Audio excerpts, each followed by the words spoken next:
앞부분 마저 볼게요.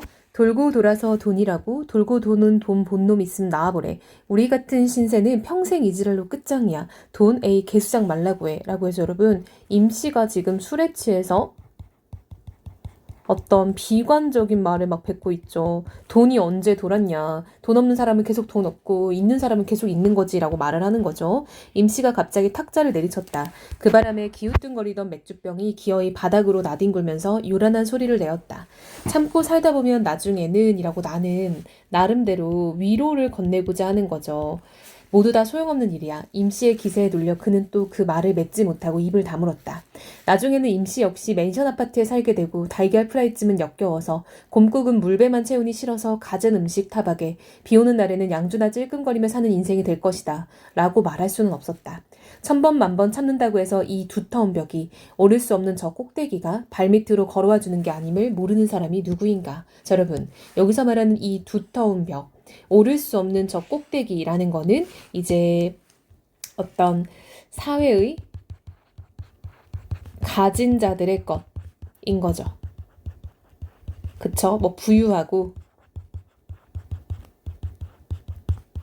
귀한 사람들의 것을 말하는 거죠. 그것이 우리 발밑으로 걸어와 주는 게 아님을 모르는 사람이 누가 있단 말인가? 서리법이죠. 없다라는 거죠. 다 안다는 거죠. 사회의 이치를. 그는 임씨의 핏발선 눈을 마주보지 못하였다. 엉터리 견적으로 주인 속는 일꾼이라고 종일토록 의심하며 손해볼까 두려워 국리를 거듭하던 꼴을 눈치채이진 않았는지 아무래도 술기운이 확 달아나 버리는 느낌이었다. 자, 여러분 그는요 지금 이 임씨를 처음에는 나를 속여서 내 등쳐먹으려는 노동자다 라고 생각했던 게 지금 부끄러운 거죠. 그래서 나의 어떤 성찰이 드러나고 있어요. 그쵸?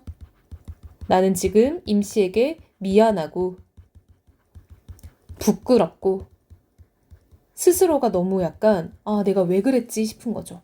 자, 그래서 임씨의 삶에 대해서 근데 이거는 임씨의 삶에 대해서 이해를 했기 때문에 이렇게 생각이 되는 거죠. 그쵸? 임씨의 삶에 대한 어떤 이해,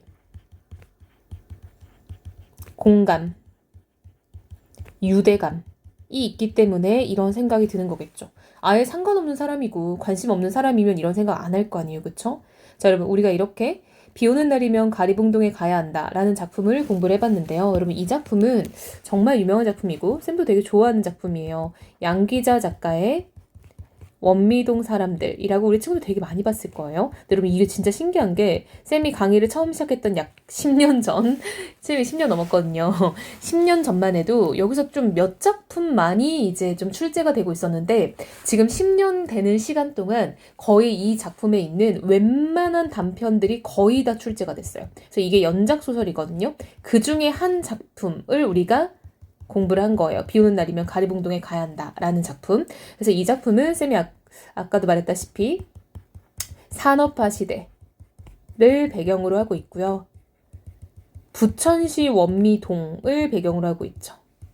근데 지금은 여러분 원미동이 아니라 원미구가 됐어요. 그러니까 엄청 큰 거죠. 그 당시만 해도 부천이라는 곳이 이제 서울 영등포 쪽이 공장지대였어요. 사람들이 되게 많이 살았거든요. 근데 서울에 이제 집값이 너무 비싸고 수요가 너무 많다 보니까 집을 구할 수가 없는 거죠. 그래서 이제 밀려난 사람들이 정착한 곳이 부천시였어요. 그래서 부천시 원미동에 사람들이 많이 모였고 그러다 보니까 지금은 완전 구가 된 거죠. 원미구 이렇게.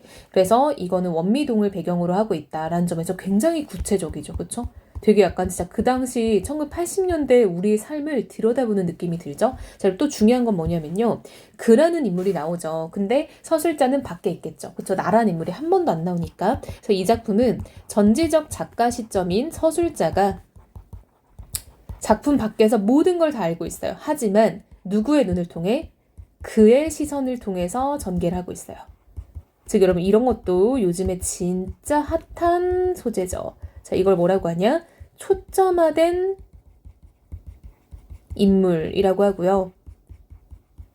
제한적 전지적 작가 시점이라고도 해요. 자, 무슨 말이냐? 원래 여러분 전지적 작가 시점의 서술자는 모든 걸 다 알고 있고 모든 걸 다 얘기할 수 있어요. 그러나 임씨의 눈을 통해서 보지는 않고 있죠. 즉 그라는 어떤 인물 한 명을 딱 정해서 그의 시선에서 비친 다른 상황, 다른 인물들을 그려내고 있다라는 거야. 이 부분은 시점과 서술 방식에서 매우 중요하고 특이한 부분이기 때문에 우리 친구들이 꼭 정리를 해놔야겠죠. 그래서 이런 서술상의 특징은 거의 뭐 안 나올 수가 없죠. 이런 부분들을 잘 기억을 해놓으면 좋겠다. 그리고 여러분 이게 또 2학년 문학교과서에 되게 많이 실려 있어요. 2학년 문학교과서에 실려 있을 때 어떤 부분에서 나오냐면요.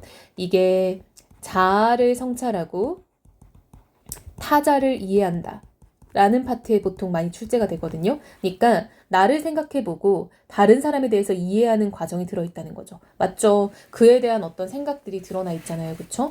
이런 부분들을 우리가 잘 짚어보면 좋을 것 같습니다.